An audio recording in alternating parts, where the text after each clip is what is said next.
I always prided myself on being a rational person, someone who didn't easily give in to fear or superstition, but the events that unfolded over the last few months have shaken me to my core, challenging every belief I held about reality.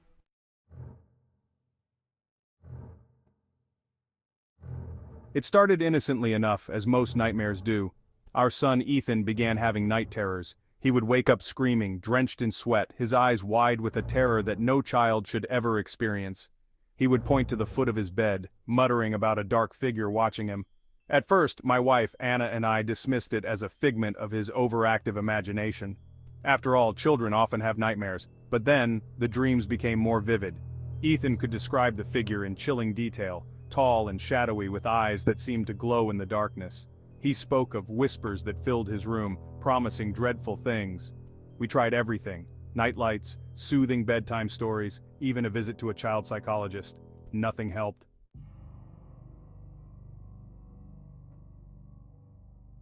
One night, as I sat by Ethan's bed trying to comfort him after another terrifying episode, I felt it.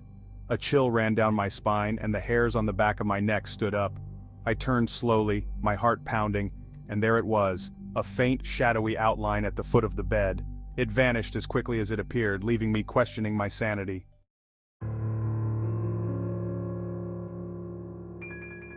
I confided in her, expecting skepticism, but instead she grew pale. She told me about an old legend from her childhood, a story her grandmother used to tell. It spoke of a dark figure that haunted children, feeding on their fear. The legend, she said, had always been dismissed as a way to keep children in line, but now, faced with our son's night terrors, she wasn't so sure.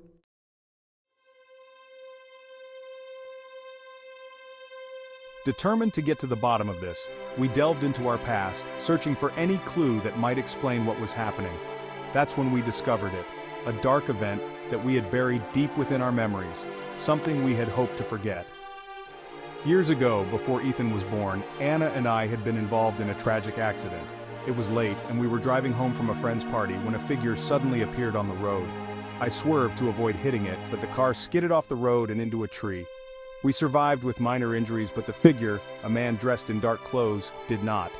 His death was ruled an accident, and no charges were filed, but the guilt had haunted us for years. Could it be that the figure Ethan was seeing was connected to that night? The thought was both absurd and terrifying, but as the nightmares intensified, we couldn't ignore the possibility.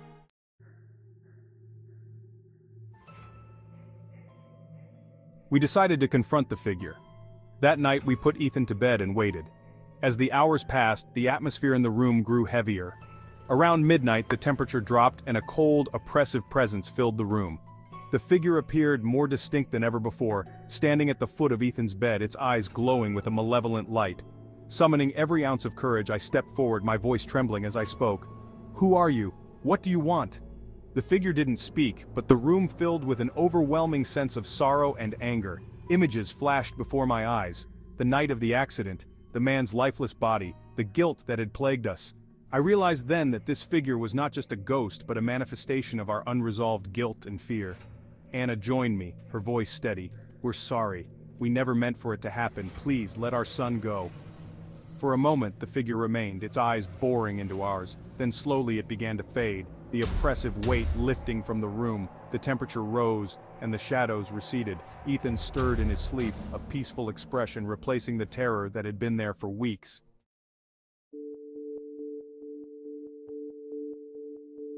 In the days that followed, the nightmares ceased. Ethan slept soundly and the dark figure never returned. But the experience left a lasting mark on us. We realized that some shadows from the past can only be banished by facing them head-on. And while the night terrors were over, the lessons we learned about guilt, fear, and the power of confronting our demons would stay with us forever. As time passed, life returned to normal. We were grateful that Ethan was no longer plagued by night terrors.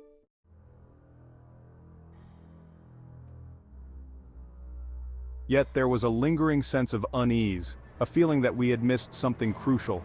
I couldn't shake the suspicion that the figure's disappearance had been too easy, too convenient. One evening, as we sat down for dinner, the doorbell rang. I answered it to find a woman standing on our porch, her eyes filled with a mixture of fear and determination. She introduced herself as the sister of the man we had accidentally killed all those years ago. My heart sank as she handed me an old, tattered diary. "You need to read this," she said, her voice trembling. "My brother kept this journal. It explains everything." That night Anna and I pored over the diary, our hearts heavy with dread. The entries painted a chilling picture.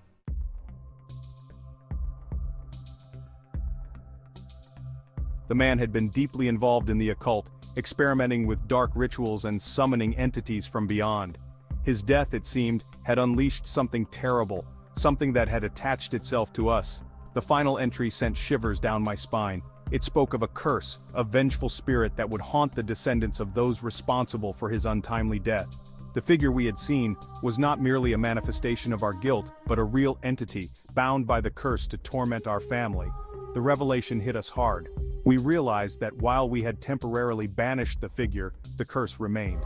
The night terrors might return, not just for Ethan but for future generations. We had to find a way to break the curse, to protect our family once and for all.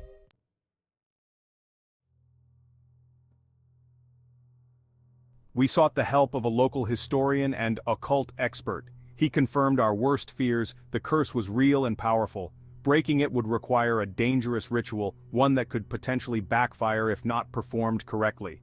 Determined to protect our son, we prepared for the ritual. It was a harrowing experience filled with ancient chants and symbols, the air thick with tension. As we completed the final steps, a sense of foreboding washed over us. Just as we thought we had succeeded, the lights flickered and a cold wind swept through the room. The figure reappeared, more terrifying than ever. It lunged at us, and for a moment I thought we were doomed. But then Ethan, standing bravely by our side, stepped forward. He held up a small, glowing amulet, a family heirloom we had overlooked until now. The figure recoiled, its form wavering. With a final, anguished scream, it dissolved into nothingness. The curse was broken. In the aftermath, we embraced Ethan, our hearts filled with relief and gratitude. We had faced our darkest fears and emerged victorious, stronger as a family. The past would no longer haunt us, and we could finally move forward, free from the shadow that had loomed over us for so long.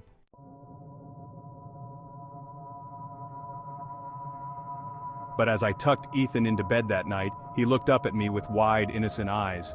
"Dad," he whispered, "who was that man in my dream last night? He said he'd be back." A chill ran down my spine. Perhaps, I thought, some shadows never truly fade.